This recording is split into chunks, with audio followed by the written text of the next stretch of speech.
Assalaamu calaykum kusoo dhawo channelkayga Mudan Somali Food maanta waxaan la wadaagayaa cuntada quruxda badan waa hilib huuris ah oo si fudud u sameeyay hilibkan gabigiisa suu dhan yahay oofinka ayaa la galiyay sida aad arkaysaan ayuu soo baxay jilicsan qurux badan macaan badan maasha Allah marka intaanan fiidowga guda galin waxaan idin leeyahay hadda channelkayga ku cusub tahay fadlan subscribe ii saar waxaad ka heli doontaa channelkayga cuntooyin fara badan oo ku cajabinaya haddii aad hore ula socotay channelkaygana fiidowyada aan soo geliyo like ii saar comment ka bixi asxaabtaadana la sii share garee fiidowga aan maanta idin la wadaagayaa wuxuu ka kooban yahay ama cuntada saan u sameeyay waa sida soo socota waxaan marka ugu horeysa anu ku darayaa cabbage sidoo kale waxa aan ku darayaa baradho xabad ama laba inta kugu filan ayaad soo jarjaranaysaa sida oo kale waa kamisaro toon ama garlic curry powder haddii aad kaariga jeclaan waad ka deyn kartaa maaji ayaan isticmaalayaa waa maajiga vegetable-ka loogu talagalay sidoo kale in yar oo saliid ah olive oil ayaan anigu isticmaalayaa iyo milix sidoo kale xamarta daa'iman anigu cuntada waan ku darsadaa haddaan bariis sameynayo haddaan cunto kala sameynayo laba shay ayaana badanaa cuntadeeda laga waayeen xamar iyo huruud imika waxaan sameynayaa asxaabtay waan isku wada ridqayaa kamasaradii iyo toontii in yar oo biyo ah ayaan ku darayaa si ay si fiican iskugu ka ridqanto waayo waxaan doonayaa inay ii noqoto si fiican ridqu si fiican isku ka dhaxgalo oo wax buurbuura una yeelanin marka imika blenderka ama electronic blenderkayga ayaan isticmaalayaa si fiicanna waan isku ridqayaa insha Allah waxyaabahan aan imika wada agyaala aad arkaysaan xawaashidan kala duwan qayb kamid ah ayaan imika isticmaalayaa oo hilibka dusha ka marinayaa ama aan hilibka dhamaantii wada marinayaa qaybta kale ee hadhayna insha Allah vegetable-ka ama khudaarta aan dhinaca ka raacinayo hilibkayga ayaan u haysanayaa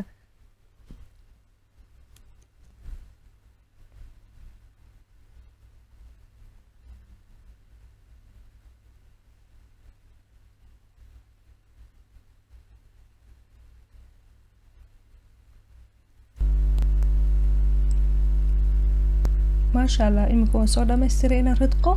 waxa aan sameyn doonaa hilibkaygii oo ii diyaara oo soo nadiifiyay oo soo maydhay oo soo hagaajiyay ayaan imika dibadda ku ridayaa si fiicanna waan isku wada dhexgelin doonaa intaanan marka hore saa sameynin maajigaygii ayaan ku darsanayaa qayb kamid ah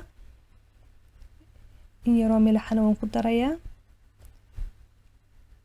si fiican waa inaad isku dhexgelisid waa curry powder waxa aan sidoo kale kaariga iigu dhex jira in yaroo huruud ah huruud aad ayaan u jecelahay anigu markaan wax karanayo inaan isticmaalo dabcan xamar la'aanteed waxa ma kariyo anigu xamarna way iigu jirtaa noocan aan jecelahay xamarta inaan isticmaalo waayo waa nooc markii horeba la soo diyaariyay midhihii laga saaray in yaroo liin dhanaanana waan ku darayaa maadaama ofinka gelinayo waxaan diidayaa inaan marba soo saaro oon dhadhamiyo oon idhaahdo milix ku filan miyuu jirtaa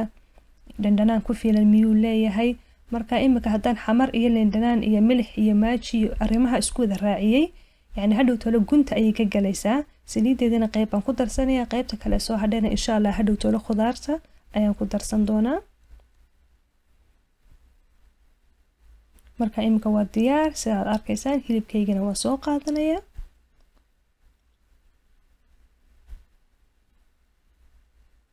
marka waxa weeyaan muhiimadu inaad si fiican isku dhexgelisid oo hilibkaasi marinaadka aad soo sameysay ama sooskana soo diyaarsatay waa inuu si fiican gunta uga galo haddii aad doonayso inuu si fiican uu isku dhexgalaana waxa la sameeyaa badanaa subaxdii marka aad quraacda duubayso ayaad hilibkaaga diyaarsanaysaa talaagada ayaad gashanaysaa saacad 2 saacadood 3 saacadood intaad waqti helaysidba haddii aad awood u leedahay ama chance u leedahay intaad habeenkii sii samaysato aad dabool ku xidhid talaagada xagga sare aad gashatid aad maalinta kala samaysidna ka si fiicanba because markasta uu sii dhex galo markasta uu fiicnaato wayaan uu dhadhankiisu aad u macaanaado marka anigu imika waqtigan oo kale waqti subaxa bay ahayd marka quraacdii sameeyay ayaan diyaarsaday ilaa saacad 2 saacadood ayay talaagada aniga xagga sare iigu jirtay markii dambana waan yani ofinka ayaan geliyay marka fiidooga 2 jeer ayaan kala duubay yani waqti badan ayay ugu qaadatay inaan halka fiidoo 10 daqiiqo soconayaan idinka imka idin soo geliyay marka waxaan rajeynayaa inaad insha Allah si fiican aad igu daawan doontaan views fiican aad siin doontaan idinka darteen ayaan waxa u sameeyay dad badan baa iga soo codsaday yiraahday yani hilibka noo soo badi anagu reer hilib baanu nahay marka qof walba inaan u tixgeliyo waxa iga soo dalbado marka insha Allah inanta iga soo dalbatay inaan soo geliyana TikTok ayay iga soo weydiisay su'aasha magaceedana insha Allah comment-ka ku soo mention gareyn doonaa imika maadaama aan dhameystiray inaan marneedkiisa u dhameystiro in yar oo filfil ayaan dusha kaga darayaa waxaad arki doontaan insha Allah aniga oo bacda dusha kaga xidhaya kadibna talaagada gelinaya intuu talaagada iigu jirana khudradayda baan sii diyaarsanayaa iyadana marneed sii sameynaya hatta khudradda laftigeeda hadaad goor hore yani xawasheedii wixii aad u dhameystirto oo talaagada aad la geliso hilibka gunta ay ka galaysaa dhadhanaanku isaga laftigiisa imika 2 saacadood kadib ayuu aniga talaagada iigu jiray 2 saacadood kadib waan soo saaray waxaana rabaa inaan hilibkayga diyaariyo oo ofinka geliyo intaanan ofinka gelin anigu badanaa waxaan sameeyaa bacon sheet ayaan isticmaalaa oon yani waxaan diiday inuu quraarada ama glaaskan aan ku gelinayo iga wasakhoobo marka bacon sheet ba marka hore gunta u dhigaa hilibkaygana aluminium baan ku duubaa waxa iga caawinaysaa inaan waqti yar ay iga qaadato inaan nadiifiyo hadhow toolaan traygan aan isticmaalayo waayo haddii aan hilibka geliyo ofinka oo saacadii dheeraad ku daayo uu hadhow toole yani aluminiumkani dilaaco sooska ayaa igaga daadanaya waxay noqonaysaa inay waqti badan iga qaadato inaan nadiifiyo mana rabo inaan waqti badan ku yani khasaariyo inaan weelka ku khasaariyo meedhistiisa iyo wixiisa marka si aan uga taxadaro aluminiumka inuu iga dilaaco bacon sheetka ayaan hoosta mariyaa aluminiumkaygana waxaan ku xidhaa hilibkayga marka 2 jeer ayaan ku xidhayaa si uu si fiican u huuro soos fiicanna waan ku daray oo hilibka haddii kale uu dry ka noqdo hilibka uu ka gubanayaa marka yani sooska ha ku yareynina si fiican markasta oo aad ofinka gelisidna meelaha markuu nus saaco ku jiro soo saar eeg haddii yani gursado iyo haddii kale marka hilibkayga imika waa ii diyaar maasha Allah tabaaraka raxmaan imikana waxaan gudagalayaa khudradii aan hilibka dhinaca ka saarayay inaan iyadana marneed gareeyo ama aan sooskii intii ii hadhay xawaashadeydii aan mariyo marka intii aad marka hore arkayseen ee hilibka ka soo hadhay ayuun baan isticmaalayaa wax dheeraada oo kale kuma darayo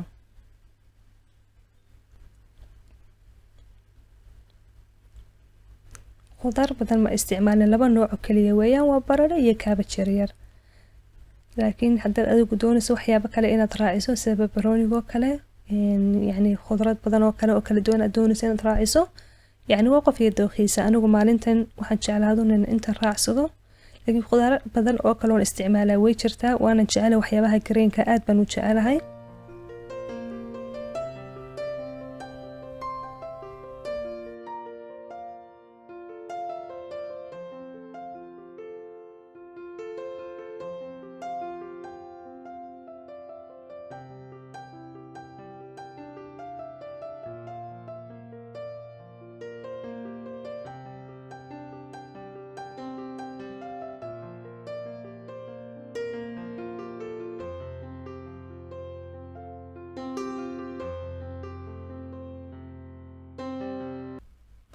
ما شاء الله imika waa inoo diyaar labadiiba hilibkii iyo vegetable-kii ama khudaartii labadiiba waa inoo diyaar ofinka geli saacad ilaa iyo badh ku daa 180 degree meelaha geli kor iyo hoosna kaga shid laakiin markay muddo kuu saarnaato yara eeg inuu kaa qalalay in kale imika aniga maasha Allah tabaaraka raxmaan uu ii soo baxay waana diyaar sidaad arkaysaan uu soo baxay maasha Allah caraftii udgoonka xagaas ay ka soo yani muuqataa anaan ka urinayaa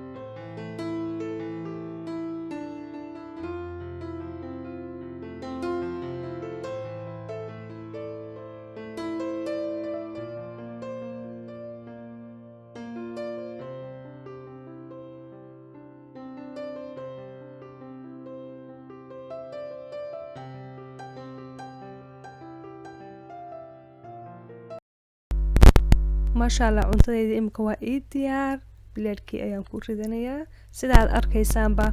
yani sauce badan ayaa ka hadhay which means dry igamuu noqonin igamuu gubanin vegetable-kaygana waa ii diyaar ama khudradaydii iyaga laftigoodu igamay burburin maadaama oonan yani markasta aanan furaynin aluminiumka marka maasha Allah tabaaraka raxmaan cunto dheelitiran qurux badan yani waqti fiican ku jirto ovenka saliid badanna aan lahayn haddaad cholesterol wax ka cabanayso aan yani kugu yani kicinaynin weeyaan quruxdana way noo soo baxday maasha Allah tabaaraka raxmaan udgoonka ayaa ka daran maasha Allah waxaanad ka aragtaa xaggaasi inuu xataa aad u jilicsan yahay imika hortiina ayaan ku tijaabin doonaa hadduu ilaahay dhacdo idinka ayaa arki doona inay jilicsan tahay iyo in kale maasha Allah tabaaraka raxmaan waka hilib huurisa oo udgoon oo dheelitiran allahuma baarik lana fiima rasaqtana waqina cadaaba naar ilaahayow inta haysatana u siyaadi inta aan haysana ilaahayow sii oo iyagana u barakee imika hortiina ayaan ku tijaabinayaa isha macalina ayaa la yidhaahday widinka arkaya hal mar ayuu saa u kala daadanayaa maasha Allah waxaan rajeynayaa videogan ka faa'iidaysateen aad soo tijaabin doontaan إن شاء الله دسوتي جابسانا إلى صور شرقرية اللهم بارك لنا فيما رزقتنا وقنا عذاب النار وتكون هسنتين انت الدعوتين والسلام عليكم ورحمة الله ما جرو هوس روح وجية أما بخرك وكحية نفط هذا أذاه وكانشة أذاه هيك هي نديدة هل كادو شي هيسوي كن هيبود نرشوي كن هورود باكو حيرا كن بيها كسادة